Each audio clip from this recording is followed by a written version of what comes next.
So,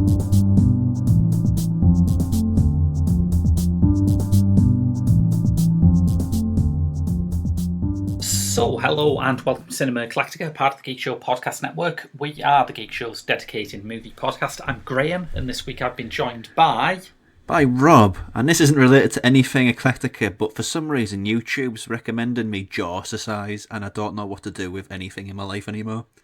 Is that what you're reviewing next week? Yeah, it's like Jazzercise, but you do it with your jaw. In case you need a more toned jaw. Yes, that's exactly it. YouTube adverts have been increasingly weird these days. Do you think the fitness industry is maybe running out of things that it can make us neurotic about? Maybe. The jaw is a pretty low bar. Yeah. Anyway, Jaws-ercise aside... Wow, that was harder to say than I thought it would be. We have our latest Director's Lottery. Last time we ran it, it came out with William Wellman, and we could have done so many things because he did a lot. Yeah, I can't remember who's talked about it before, but probably Quentin Tarantino, because once he starts talking about movies, I think you can't stop it. Yeah. He's on a movie podcast called Pure Cinema Podcast, and you've got to skip past the first 40 minutes before the episode actually starts.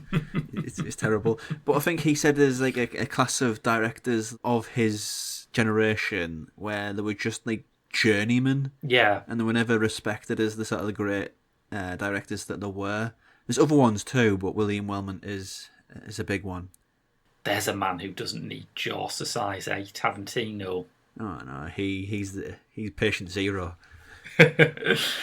So yeah, we could have chosen a load of things. I think the Oxbow incident is the only one we've done on the show before. Yes, I was a big fan of that. It's a western in theory, but it's more of like a morality play. Yeah, it's very interesting. Yeah. He did a lot of other things. He did Wings, the first ever Best Picture Oscar winner. I like his films with Barbara Stanwyck, largely for their titles. They include Lady of Burlesque and So Big. Someone had a crush. Yeah, I've seen Wings. Wings is like a trivia piece because it is the first Best Picture winner, and it also has... you've probably seen it in GIF form on Twitter or Facebook or whatever. But it has this one tracking shot, which goes from the back of the room over a series of tables and to the hero and his girl, and it's you can see how it's done. You know how it's done, but it's incredible. It's an incredible tracking shot, that one. What we went for in the end was, to quote Barton Fink, Wallace Beery, big men in tights. What do you want, a road map? We went for the film he made just after Wings, 1928's Beggars of Life, largely because, and this was about the only thing that I knew when I went into it, was that it was pretty well regarded and it starred Louise Brooks. Yes, I don't know how many films of Louise Brooks we've done. I know we've done Pandora's Box. I think you did Diary of a Lost Girl in the very, very early days of the show. That is an excellent movie, yeah. But this one is weird. It's 1928, so we're talking about pretty late era as far as silent movies go. Yeah. Maybe 2-3 years, well, not even that, a year or two tops before they were superseded by the early talkies. That will come up later for me. Okay. But in this, Louise Brooks, as the film opens, she's had a bit of a to-do. Yeah, just a bit, yeah. Her lecherous stepfather, who appears in this early segment to have, one, that's a very old child to be... adopting, yeah. Yeah. But he seems to have adopted her solely for, to get a bit handsy with her. There is a shot of him advancing on her, sort of waggling his fingers and trying to grope her, and it's just a shame that there is no sound, as I assume he's saying, "I'm a naughty Tory." That's a topical reference that will age well. Yes, it will, because it's always true. Well, yeah, there is that. But on that shot, it's such interesting done shot, because it's got like two layers. One's sort of a see-through shot of Louise Brooks explaining what happened, and the other in the background is this incident of her, well, her father figure being a bit handsy, and then she shoots him. And that's fascinating, isn't it? Because what it does by superimposing that image of Brooks talking is that it's essentially doing a voiceover in a silent film. It's an incredible. I've never seen anything like it, really. No, no.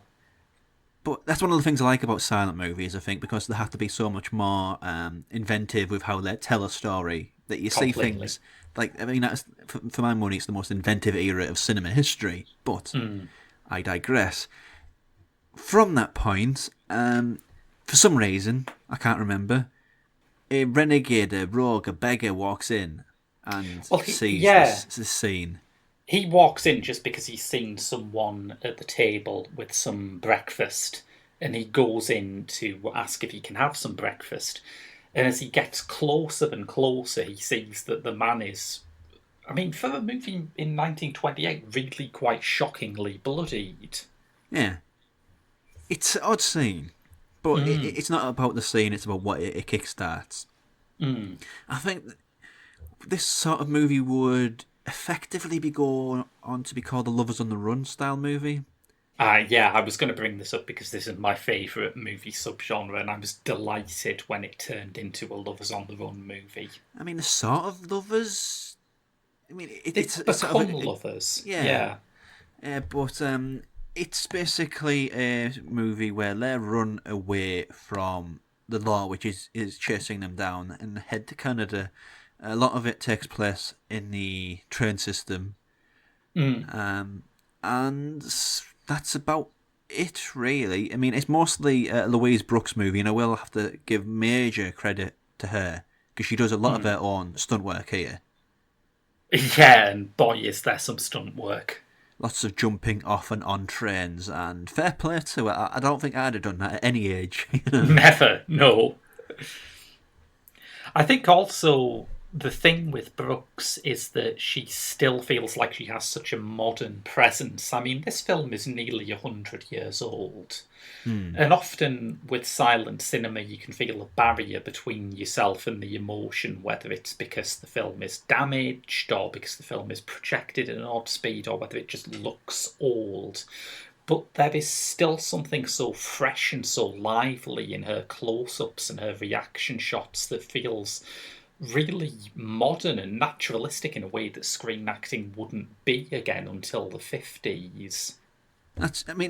I don't think there's many people, directors, actors, whatnot, in the silent era that really feel modern. When you're watching a lot of silent movies, like you said, you do feel the age. It feels like it was made eternities ago.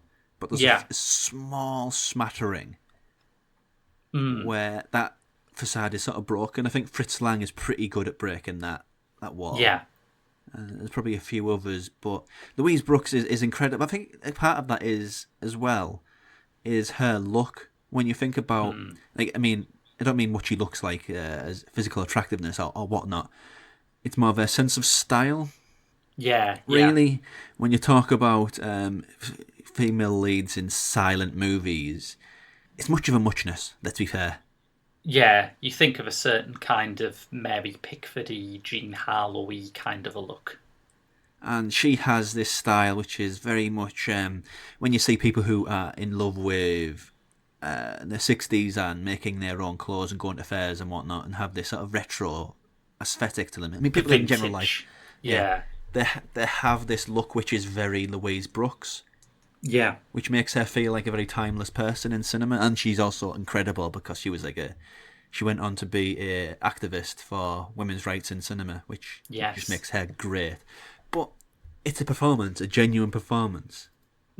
Completely. And I think, as great as she is, and it's almost hilarious when she's introduced because you just see this sort of black bobbed haircut come on screen. You think, oh, right, yeah, that's Louise Brooks. I know where she is now.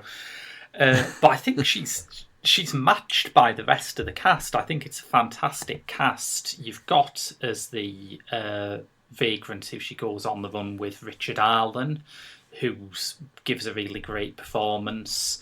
You've got this fantastic performance by Wallace Beery, which is top billed, but he only comes in halfway through as Oklahoma Red, who is one of the veteran hobos and runs this kind of frightening fiefdom of like drifters and the unemployed.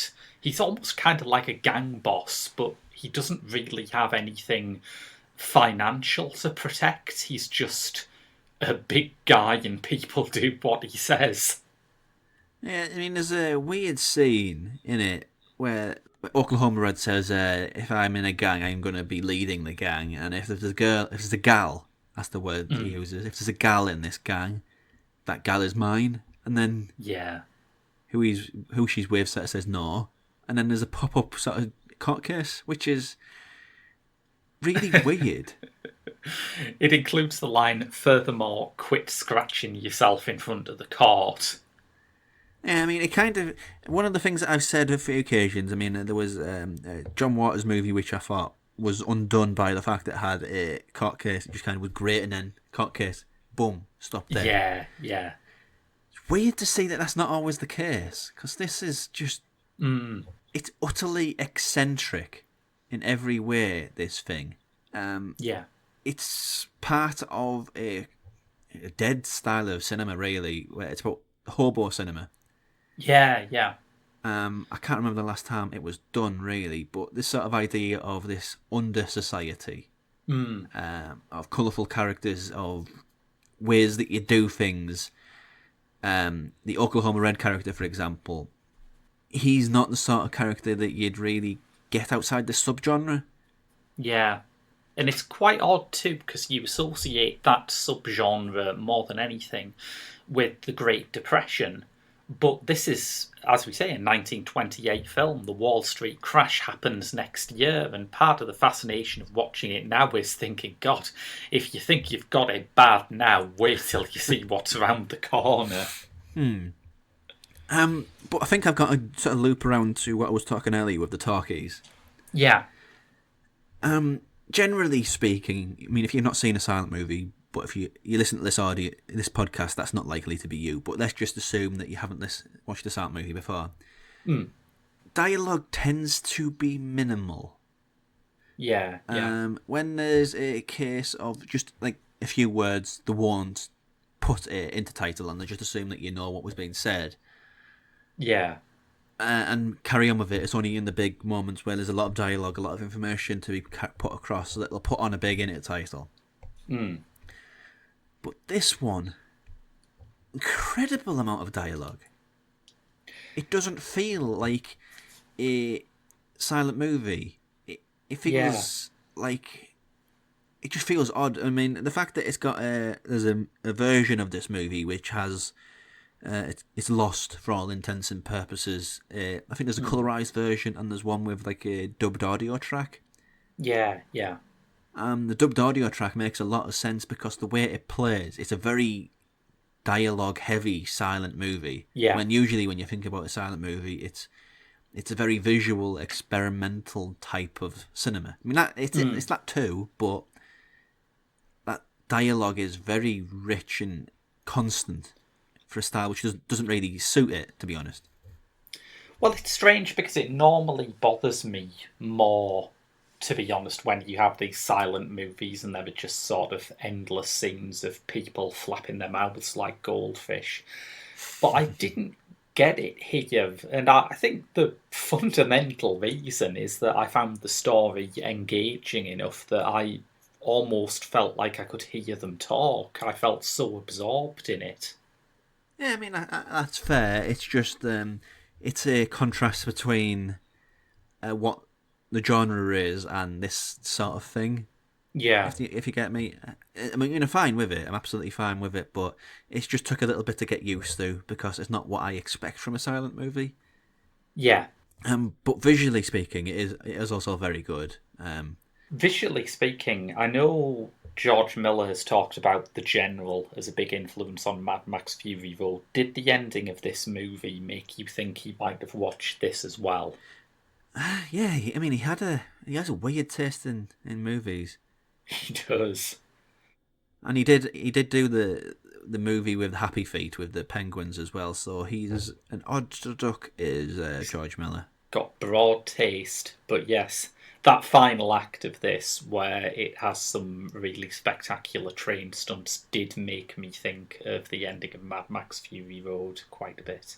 Sometimes the influence of a movie is much more felt than its actual footprint, and yeah, the general is rightfully influential, but I don't think it's the sort of influential nature which anybody could really copy because nobody is insane like Buster Keaton was. Yes. Yeah. But using the moving train as a set, Yeah. it's gone on to be quite influential to action cinema. And I won't call this an action movie. It's quite melodramatic for a lot of it. It's incredibly eccentric in a way which I think would appeal to John Waters fans. Yeah, there is that. And you can just feel its DNA all over the place, but the name Beggars of Life, which is just such a weird name for a movie, It's not great, is it? I know it's the title of the autobiographical book by Jim Tully that it's based on, but definitely should have workshopped that thing a bit more, I think. You can feel its DNA all over the place, though. It's such a weird thing.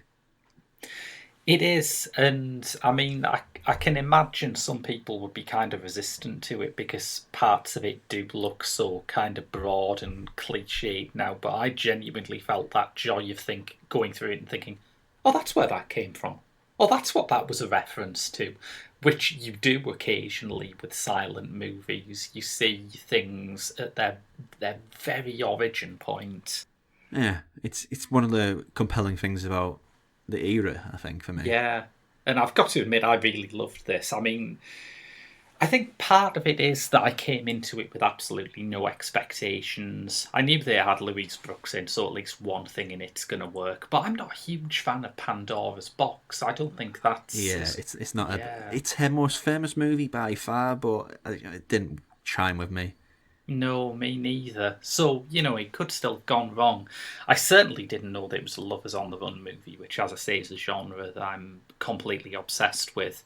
And I certainly wasn't prepared for it to have this absolutely sort of simultaneously ridiculous and terrifying Wallace Beery character in. It's just so full of surprises. It's a frightening role, and it's also almost played for laughs a little bit as well. Yeah, yeah. I mean, you could get away with that a lot better then, but yeah. Well, I think part of that is the sort of hardness of the era. It's like, this guy's a monster, but what are you going to do? People like that exist. And nowadays, most of us are thankfully quite far away from that life. You would have to treat it a lot more seriously. But there is also this kind of pre-code nastiness throughout the whole thing, isn't it? I mean, the setup is horrid, the blood at the beginning, the detail of Brooks being molested by her stepfather. I mean, there is some dark, dark stuff in this movie. Yeah, I mean, the idea of certain types of movie, you think that your hero is going to get away in the end, your hero is going to come good in the end, but this movie has that mean spirit to it. That, yeah. Like, everything can go wrong is going to go wrong. I mean, the fact that it's got a bunch of convicts who would kill somebody as much as look at them fighting over this. She can't have been very old at this point, Louise Brooks. No, she can't have. I don't know how old she'd have been, but... And the fact that so many men were fighting over her, it's another one of these aspects which is kind of sleazy to it. 22 she was. Oh, that's... Yeah, no age. Yeah, it's... That sort of detail is interesting about this, I think. Yeah. I've recently watched some Universal Horrors website review. We'll mention that later. But how can I put this? Yeah, the Black Cat is quite something. Yeah, it really is, isn't it? And when you see these movies that get so many ideas in there, which later generations in Hollywood would just not even think about. Because you always think of Yeah. old movies as sort of safe. The idea is there, isn't it? That people think old movies are safe movies. Yeah, completely. People do think that. And this isn't. Yeah. I mean, the fact that I've referenced John Waters and Lovers on the Run movies kind of implies that quite heavily. Yes. Despite that, do you know what my recommendation to watch with this is? No. The thing that I kept thinking of was Paper Moon. Fabulous movie.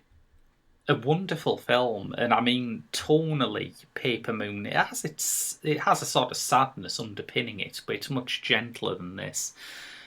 But I thought that idea that life can be tough but also liberating, which is something that I imagine got an awful lot of people through the Great Depression back then, is all over this movie. There's a lovely moment where Richard Allen pretends that they don't have a meal for the night, and then he lifts his hat and reveals these smuggled 2 bread rolls under there. And I just thought those little moments of charm and grace in it must surely have been influential on Peter Bogdanovich when he made Paper Moon. Yeah. Yeah, it does have that sort of sensibility about it. I thought of Sullivan's Travels, weirdly enough. Yeah, I get that completely, yes. The point of Sullivan's Travels was a journalist who doesn't believe he can represent the harshness of life because he's had a silver spoon in his life to that point. Yeah. Goes and lives in the bottom rungs of society. And some of the things that happen, although it's a much gentler movie, Sullivan's Travels. There's a lot of common plot beats of where they go and the things that might happen to them. And it's also got an incredibly iconic female lead. That one has Veronica Lake in it. So Yeah. Shall we find out who our next Directors Lottery will be on? This is a list of 275 directors we're picking from. If this quarantine of no movie releases continues, we're going to just crack through this list. It seemed impossible at one point, didn't it? But yeah. 275 and generate number 120. 120. 120 is Toshio Matsumoto. Oh, I mean, I'm good with Japanese cinema, but I'm not that Matsumoto. Let's have a look. Funeral Parade of Roses is his thing. Oh, crikey. Right. And Demons. Not that Demons. Another one. Yes. He's got a very slim canon of feature films. He's just got those two, War at the Age of 16 and Dagura Magura, but a great career in video art and shorts. What can we do? Funeral Parade of Roses would be the obvious choice, which has some horrible stuff in it. It's very good, and it's got some horrible stuff in it. But we'll have a think. Either that or Demons, really, because that has been reassessed in recent years, I think. Oh, has it? I'm not familiar with Demons, I must say. It's his samurai horror movie. Blimey, right, okay, yeah. Interesting. We'll have a think about that, and we'll come back to you on, not the next podcast, I think, maybe the one after that with Toshio Matsumoto. Odd pull.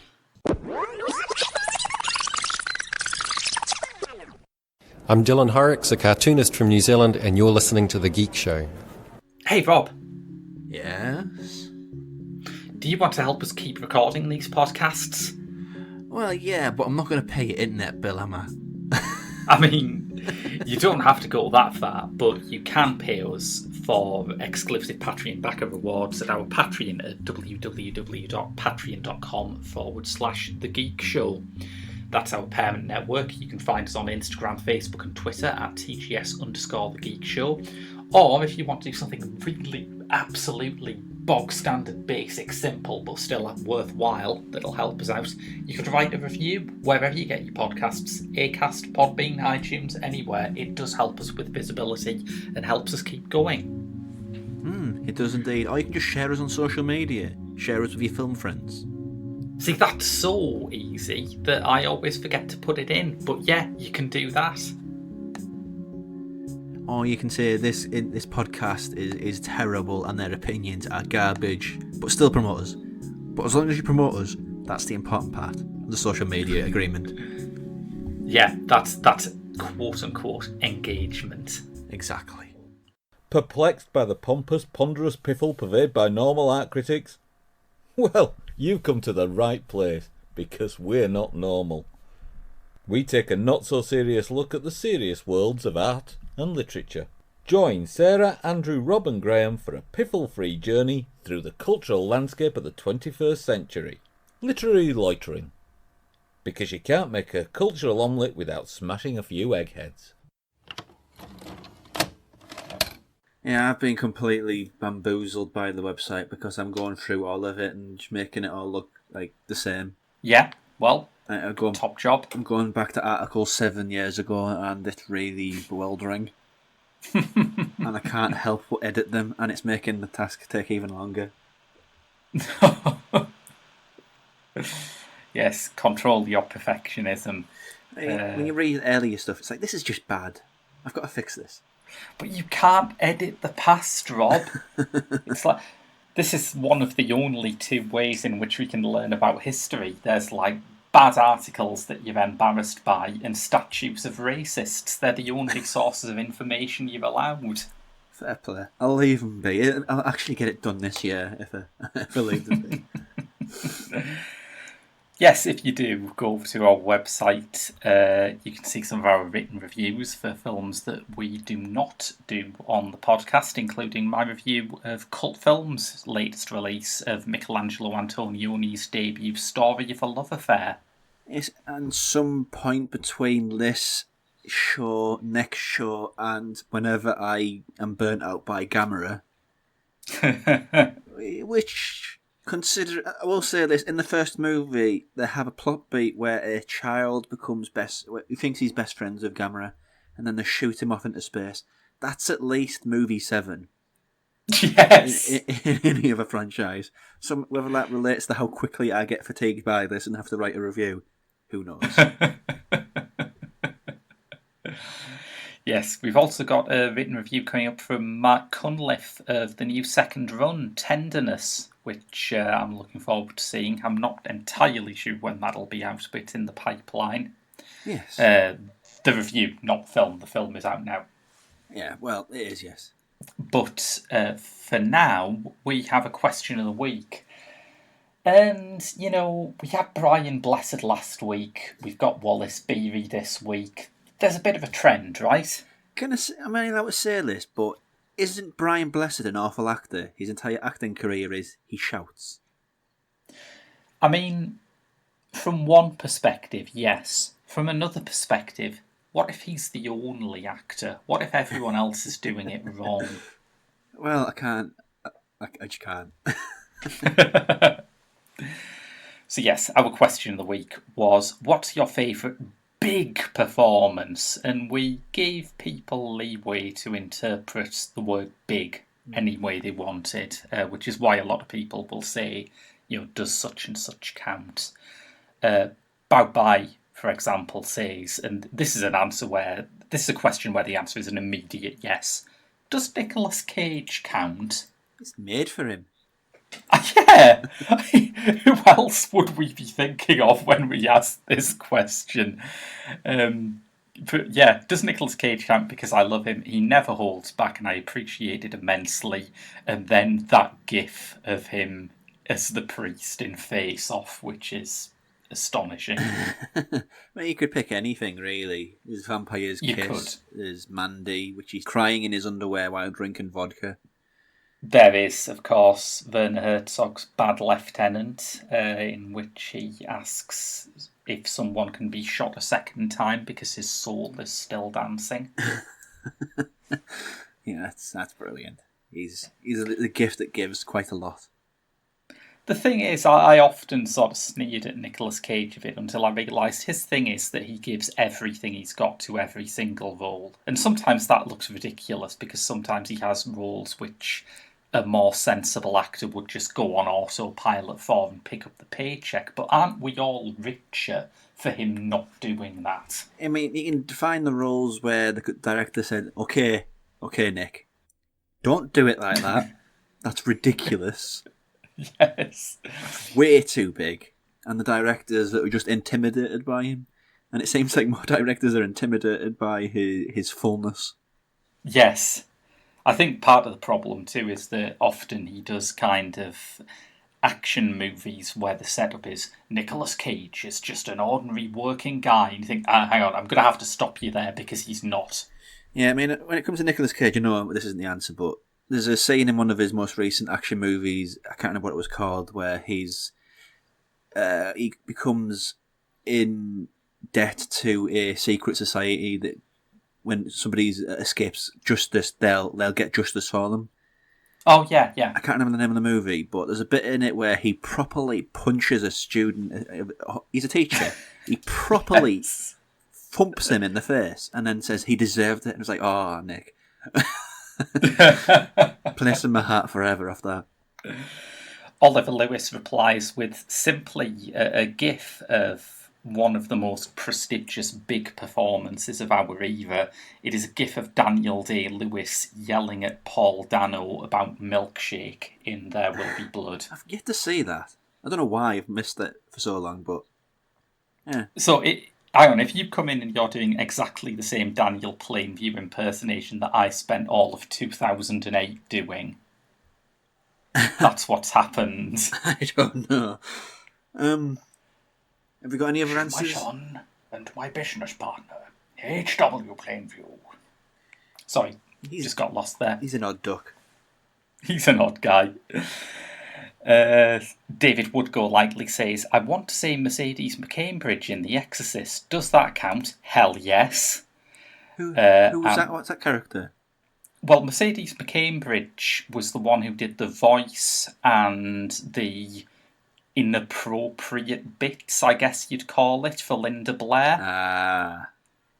Yes. Yeah. That makes perfect sense then, yeah. And Mercedes McCambridge is also the weird biker girl in Orson Welles' Touch of Evil who goes, the fun is just beginning. You remember the weirdest things. It's a career of going over the top. Good answer, though. Yes, very good answer. And finally, Mikey Toes says, I used to almost feel mentally exhausted after watching Linda Hamilton in Terminator 2 go through anguish after anguish. Which is a fair point. That's a big, stressful performance. One of my answers, I've got to say Nick Cage in Colour Out of Space. I think that's a role where the bigness works. But the better answer is a movie which has almost been forgotten now. It was about, I don't know how long ago it was, but it was that phase when Hollywood was fascinated by possession horror movies. Oh, yeah. And there's a movie called The Rite. Rite. So it's not like, the far right or anything. Yes. And in very different horror film. Well, yes. In it, there's Anthony Hopkins plays a priest who's sort of managing the situation. Somebody's involved with a possession situation, and then the possession situation turns itself on Anthony Hopkins.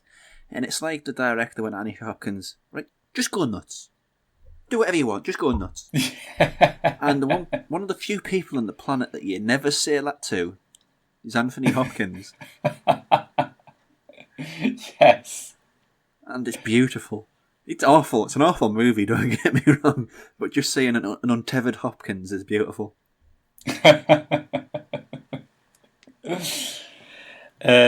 Couple of answers I thought of. I recently went back to the cinema for the first time since March. That's a And I little went, surreal, yeah. yeah. I went to watch the 30th anniversary revival of Goodfellas. Ooh. And it struck me that as prestigious and justifiably Oscar winning as it was, Joe Pesci's performance as Tommy is insane. And it has to be insane. It wouldn't work even slightly toned down from what he gives. But you watch it and you feel exhausted just seeing it. It's incredible. I mean, all I can remember from that movie is I'm funny how. Yeah, yeah. I really need to rewatch Goodfellas. I think it's been a long time. The bit where he shoots the waiter in the foot is like particularly relevant to this point because it's a scene that constantly seems to be winding down, but Pesci just won't let it go, and Tommy just brings it back up every single time. It feels like everyone else is moving on, and it ends in this horrible incident. So it's very purposeful bigness, and I like it a lot. Okay. There's a group of actors who just do this, though, don't there? Oh yeah, definitely. If you want a psycho, there's about sort of 5 names who always deliver. And we've not mentioned Klaus Kinski, but I think his aren't big performances. That's just a terrifying human being, which is different. Yeah. Klaus Kinski's sort of big over-the-top performances tend to be in documentaries about Klaus Kinski, which I don't think counts. I mean, his big performance, you think he's going to wake up in the middle of the night and he's just staring at you and he's going to eat your flesh. That's what his performances really do to me, so... Yes. The other one I was going to say is a big comic performance that I have very fond memories of from my childhood, and it's Rick Mayall in Drop Dead Fred. That became very current last year when it was like, what was it, Daniel Isn't Real is basically a horror Drop Dead Fred. Is it? The thing with Drop Dead Fred is Rick Mayall is one of those British comedians where you would think everything was going his way in terms of movies. You look at the guy and he's effortlessly funny. You know, he can tailor his style to kids and adults and anyone in between. He's good looking. You think this guy absolutely has to be a film star. He's so charismatic, so magnetic. The truth is, Drop Dead Fred is one of the perilously few films which has space in it for a Rick Mayall performance. He gets away with it in something like Bottom because there is no fourth wall, and if there was, they would destroy it with a frying pan. But in terms of actual films, you just can't find a role that could contain Rick Mayall except that. That's true, a lot of these personalities, actually, yeah. It was true of Peter Cook, I always felt. Peter Cook, again, seemed to have like everything lined up for him in terms of going into film comedy, and then it just didn't happen. Interesting topic, this, I think. Yeah. Possibly the seed of another question of the week, isn't it? Which comedian deserved a better film career? Oh, yeah. That's a great question, yeah. Moving on, segueing on, I have been watching something on streaming. But before that, we all know we're in quarantine. I'm not going to explain why, but it's basically resulted... I mean, if you don't know, I mean, what the hell? Yeah, please keep up with the news a bit better if you don't know. But fundamentally what I'm getting around to saying is it basically made movies impossible to shoot. Because of social distancing and people being unable to be in the same space as each other. Which, on TV, at the very least, has given rise to this movement of very intimate dramas using the Zoom app. Yeah. Now, Host isn't an intimate drama using the Zoom app. It's basically unfriended. But it has... Which I remember enjoying, yeah. There was a second one, which I didn't... I think it was Dark Web, that one was called. Yeah. I didn't get around to seeing that, but it's basically an extension of the found footage movie, but it's all taking place within like the real estate of the computer screen. Yeah. And what it is, it's an English movie. directed by Rob Savage. I think this is his debut feature. Although with it being 56 minutes, I don't know whether I can call that a feature, but I will anyway. Yeah, yes. The interesting thing about it being 56 minutes is it's built around, like, the way it ends is your trial time for a certain length of phone call on Zoom ends. Right, yeah. So there's a reason for it being an hour rather than there's not enough material for it to be longer, which is what I'm getting at. But anyhow, Yeah. 6 friends are holding a seance. There's 5 girls and 1 guy. The person who's running the seance says, I haven't done this sort of thing before, so I don't know how this is going to go. Yeah. It's going perfectly fine. The guy drops out because his girlfriend is terrible. Basically, it makes sense within the movie. I'm not just calling people terrible for terrible's sake. Oh no, I trust your judgment. She lives in a mansion, so come on. Rich people are awful. This has been scientifically proven. There's been formulas and all sorts of things. But the remaining girls, they go ahead with the seance. One of them instigated the seance. They wanted everybody else to do it. It's sort of like a fun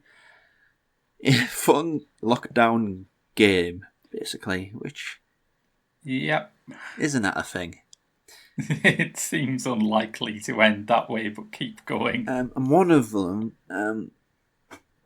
makes something up, basically. They're very convincing, and they say, "Oh, it's my friend Jack from secondary school."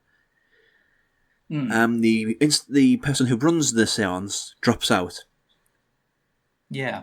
And when she's able to phone back, she basically says, if you've made something up, you basically gave a mask, I think is the word they use, for anything to come through. If they're lucky, it could just be another spirit. Yeah. If they're unlucky, it could be demonic. No guesses for which one it is. And honestly, it's quite a pleasant thing, actually. I think the reason why it works as well as it does is because it's 56 minutes long. All in. And with it being such a visually, I guess you just call it stunted style. I mean, you're just looking at a computer monitor. There's not much you can really do with that. Yeah. But with it being such a visually stunted style, I think an hour is about the limit of your patience. That sort of thing. Until you start sort of dragging your mouse and thinking, am I supposed to click that? Oh, no. It's not my computer. I did that a few times, I won't lie. When pop-ups came up and I thought, I've got to get rid of that. But no, I digress anyway. But it's broken up into 2 halves, really. The first half, you get to know sort of the dynamic of the group. And all the personalities in that, and a little bit of their personal circumstances. Second half, things take a turn for the worse, and there's 2 ways which it does that. I mean, there's the way which I think is really quite effective, in which it's like people saying, "Oh, did you see that there? Did you see that there?" It's constantly somebody telling you if you saw something, but it's not clatteringly obvious in what it's doing. It's not saying, like, it's not like drawing. It's not like a YouTube video. It's like drawing a circle around a specific point on the screen that you know you have to look there. It's a bit more open-ended in the sense of nothing's really guiding your eye, so in those quieter moments it gives the horror space to breathe. I mean, we talked about it with the use of dead space in ghost stories last year, whenever that was. It feels like about 5 years ago now. Everything does, yeah. So there's that aspect of it, but with it being an hour long, I think maybe they tried to push it a bit harder than it needed to. Because, as I hint, it's a demon. Or it's implied to be a demon, or something malicious. Yeah. And there's lots of shots, we'll forget the name of that series now. Paranormal Activity, there we go. Oh, yeah. Very Paranormal Activity-like, where one of the characters is pulled back on her chair a few times. Yeah. Or weird things start being thrown across the room, or whatnot. And then there's the clatteringly obvious. But before that, I was really enjoying Yeah. it because I'll be honest, as a pure conceit, I think found footage has the room to be probably the scariest horror movies that are out there. No, I agree completely. Yeah. Because it doesn't have this sort of build up, it doesn't have this pitter patter of when's the jump coming, when's the jump coming. It's just so. The lack of editing just allows everything this sense of you can't escape what's coming. It's just on the way. Yeah. And when it's edited, it feels a bit more structured, a bit more rhythm to it like that. Yes. Yeah. But when it's at its worst, hosts, it throws these big jump scares, like things jumping at the monitor, like a ghost train ride, and I understand why they've done that, because the camera of the laptop is the perspective of the viewer and the person behind the computer or whatever. But at the same time, I think these movies are better when they give that horror, that spooky thing that's happening, that space to breathe. Yeah, I agree. Yeah. But it's very well performed by no recognisable faces in the cast. So it's totally... I don't like calling them non-professional or amateur or whatever just because I don't know them. Yeah, yeah. A lot of reviewers do that, and I think it's very presumptuous. Non-professional actors, how dare you? Yes. Many professional actors are pretty unprofessional. So. Yeah, we're back to Klaus Kinski again. But yeah, I mean, it's a very interesting cast. I'd like to see what they're going to be in the future. And the director, I think he has talent. You know, I mean, to do it's a pretty obvious thing. Is there's a seance and it's on Zoom. Yeah. But he manages quite well with that structure, I think, and he's somebody I'd like to see more of in the future. Rob Savage, maybe not on Shudder though, Right. because honestly, Shudder is an American service which has been imported to England, the UK, or Australia, or wherever in the world you are, which means it's amazing in America and proper garbage here. So maybe, I mean, even this would have been better on TV, I'll be honest. Yeah. Do you think there's something that you gain by being able to watch it on a laptop? Well, I mean, it feels like I said. I thought, I've got to click off that. Doing so much on Zoom, like everybody does, you think you're in the conversation, just you're being a weirdo and not talking to them. Yeah. So it does work in that sense, but at the same time, there's the massive history of horror on TV. Of course, yeah. And you could cite Ghost Watch, yeah, the Christmas horror things that were on, the ghost stories, which they tried to revive last year, was it? Yeah, they've done a few new ones with patchy success, I think. It's not been a disaster. There's still some way to go before they're as good as the old ones, though. Yeah, but I think this would be best, despite its format and how it's told. I think as our horror story, this would be best on TV. Rob, you know that bit on the Day-to-Day where John Major has a fight with the Queen? Yeah. Yeah, there's that bit where Chris Morris and Steve Coogan are talking and they go, "Can you sum it up in a word?" "No." "A sound?" Well, I sort of feel the same way about the film that I'm reviewing today, which is Inception. Can I sum it up in a word? No. A sound? Oh, that's the best introduction to a review I think we might have had. So, fair play. Thank you. I mean, it is a sign of a movie that has completely saturated the pop cultural imagination, where you can tip people off as to what it is by a bit of the sound design. Yeah, that was everywhere, wasn't it? Yeah, it takes you back. It takes you back specifically 10 years, which is when it was first released. And now it's come back as part of the gradual ramping up of cinemas as in the 10th anniversary edition that is also leading up to Christopher Nolan's Tenet, which will be released whenever they feel like it. It will be released at a time. It will definitely happen. So I took a look back at Inception to see how it holds up, and it's never been my favourite Nolan, I must admit. I think he started off with Following, which obviously I didn't see at the time. Nobody saw it at the time, but I doubled back to it after he hit big. And I really like Following because I think it makes the standard Nolan character, who is like a smart guy in a suit who you should sympathise with because he's smarter and more professional than anyone else and who doesn't let any emotions slip. It makes that feel actually Kafkaesque. There is something really paranoid and weird about Following that I don't think is much present in his later works. I'm not saying Following. I think that's the only one I haven't. It's worth digging out, I think.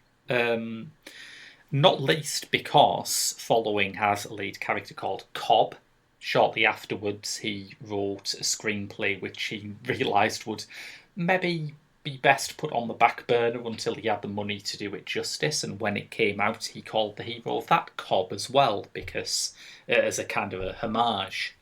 And that's Inception. That's Leonardo DiCaprio's character who, as I imagine as yet uncontacted tribes in Micronesia know, he is a corporate spy whose trick is to get into his subjects' dreams and remove valuable ideas which they have had, a process called extraction. Yes, which also throws shade at the idea that it's a Paprika ripoff. Yes, yeah. It's possible that, he went back and incepted an idea into Satoshi Kon's mind for reason of, I don't know, looking clever, which is the only reason anyone does anything in a Christopher Nolan film. True that. I think it's fair to say that while I enjoyed what Christopher Nolan put out, I did find the sheer guy-in-suitness of his movies a bit of a barrier to fully loving them. Up until his more recent work, where I think a number of things have changed. He started working with Hoyt von Hoytema, who I think has a sort of warmer colour palette that I find more inviting. He started embracing characters who are more archetypal, particularly in something like Interstellar, which I think comes from working in superhero movies and realising that big characters with big emotions are not always a bad thing. Yeah. And I think one of the things that I got going back to Interstellar is I realised how very, very anomalous a movie Dunkirk is in his filmography. Because normally when a mob of ordinary people turn up in a Christopher Nolan movie, that's a sign stuff's going to go very wrong, right? The Dark Knight Rises, this film with its early scenes of rioters outside Saito's house. These are movies that are very, very paranoid about the crowd and what bad things a crowd might do. But, of course, in Dunkirk, the sight of a crowd full of untrained amateurs is actually what saves the day. Yeah. So I thought that was kind of interesting, and that was something that wasn't really available to me when I first watched Inception 10 years ago. I will say that most of its virtues still stand up. It's a spectacular looking film. I think that early scene of Ellen Page making the city fold in over itself still has a wow factor that is beyond anything most summer blockbusters can get to. I had forgotten how incredibly sort of densely packed the narrative is. Even at the start, Nolan realises that he needs to introduce you to the idea of a dream within a dream, which is quite an odd idea.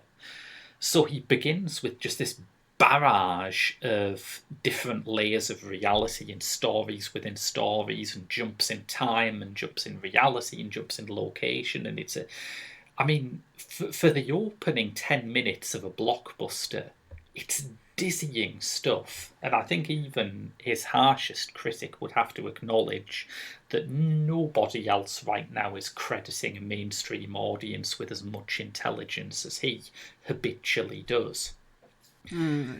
Denis Villeneuve, maybe, but it's a maybe. Yeah, it's you almost don't have to finish that. Denis Villeneuve, but it's Denis Villeneuve. Yeah. It's- The thing about this though is it's really weird, sort of divorcing it from its reputation, because if you miss the past 10 years, Inception's kind of become a meme, a gag. yeah, Not yeah, because of the bwomps, but because of the layers of reality. yeah. Anything that has a sort of layer within a layer is referred to in Inception terms. Yeah, and to go back and look at the car movie which caused that, sometimes it doesn't do the movie any favours whatsoever, but I'm glad that this does. Yeah, I do think it does, and I think knowing that Nolan would sort of stretch out his emotional palette after it did help me with some of the things that I'd found bothersome about it at the time. I mean, it's a very easy movie to pick holes in because it presents itself, as Nolan's earlier films often do, as being supremely rational. And even though it kind of isn't, I mean, the narrative is driven by Leonardo DiCaprio's character Cobb getting massively over emotional and screwing things up. But it does feel like a movie that is built to produce easy content for those kind of reviewers and YouTubers who like to say, why did a character do this when it is not the logical thing to do? So yeah, you can flick through it and say, oh, Cobb's always cited as the best of the best, but he actually screws up all the time. Why does Cobb use a totem developed by his wife when it couldn't save her? Clear factual error when Cillian Murphy is playing a tech baron, despite the fact that he is extremely attractive. You know, all of these factual errors in the movie. The thing that I think I remember finding most problematic that I've now turned around a bit on is the fact that the dreams in Inception, and the dreams where, let's face it spends a majority of its time, which is risky. Lots of people must have told Nolan as he worked on this that dreams aren't dramatic, that you can just wake up, and he goes to great lengths to explain why, in Inception's case, that is not the case. There are still stakes, even if this is a dream. And of course, Nolan, the ultimate rationalist, has as his core fear the idea of being sucked into the subconscious, which makes perfect sense for him. But I felt that the dreams, despite the odd flourish like a train appearing in the middle of the street, just weren't quite weird enough. And when I saw it with my friend Ollie, he said on the way out, right, so you want to see the Terry Gilliam version of this, do you?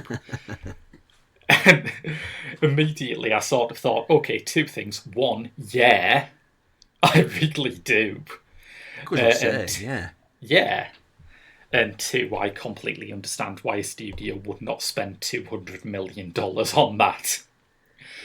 It's an odd thing though, because it's also a really long movie, despite the fact that it's really simple, and I can't remember how well it manages that length. Because honestly, I remember a few things like the spinning top, the city folding in itself, Joseph Gordon-Levitt in a corridor, and Tom Hardy shooting a bazooka. But beyond that, I don't. So my idea now and remove from it is that it doesn't handle the length all that well if I just remember these weird little scattershot things.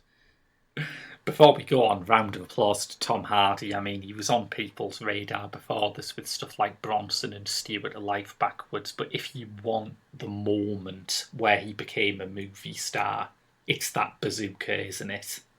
Yeah, it is. Yeah. It certainly is. I see that, and I remember seeing it and thinking, is this really 2.5 hours long? I don't remember that, but it settled in with me perfectly well. I mean, there is never a point in the film where stuff is not happening, when new things are not being explained. You know, it has this huge cast of characters, all of whom are doing fabulous work. You know, Hardy is great, Dilip Rao is great. Even DiCaprio, who I think risks on paper being a cipher, makes you realise that this is why we need movie stars to make these potential ciphers people we invest in and care about. So I think the length is not so much a problem. The lack of weirdness, as I say, was a problem to me initially. But if there is one piece of criticism of Inception that you like partake in, apart from this one, obviously, have it be the late Mark Fisher's review of it, where he points out that what Inception is, maybe accidentally, maybe not, is a critique of an environment where even your subconscious looks a bit like a AAA video game or a blockbuster action movie, where capitalism has permeated to the depths that even the pure id, the dark stuff of Freudian psychology, is now understandable in terms of commercial genre entertainment. I was never quite sure, incidentally, whether Fisher was saying that was a critique of the characters in the film or a critique of Christopher Nolan. I was never quite sure. But I think it works very well as an interpretation of a film where capitalism is so rampant that we are talking about people's unspoken thoughts being monetized as being things that are valuable, that can be stolen. I think time has treated it very well. I still like Nolan a bit more when he's being slightly more grotesque with, you know, the Batman movies or some of the weirder stuff in Interstellar. But I was looking back at it thinking, is this going to be one of those things which makes me think, oh, 2010 actually was a long time ago? But no, I think the intervening decade has treated it very well. And yes, Hans Zimmer really is working that foghorn. And that's Inception, which is back in cinemas now. Hans Zimmer is not a good composer. Let's just get that out of the way. I think... But I think what served it particularly well is, one, it's a weird space that it occupies, the thoughtful mega blockbuster. That isn't based on anything, yeah. And I think it stands better because that space, that sort of big budget sci-fi action movie, was taken over by Marvel. Yeah. And I'll be honest, most of Marvel is very homogenized.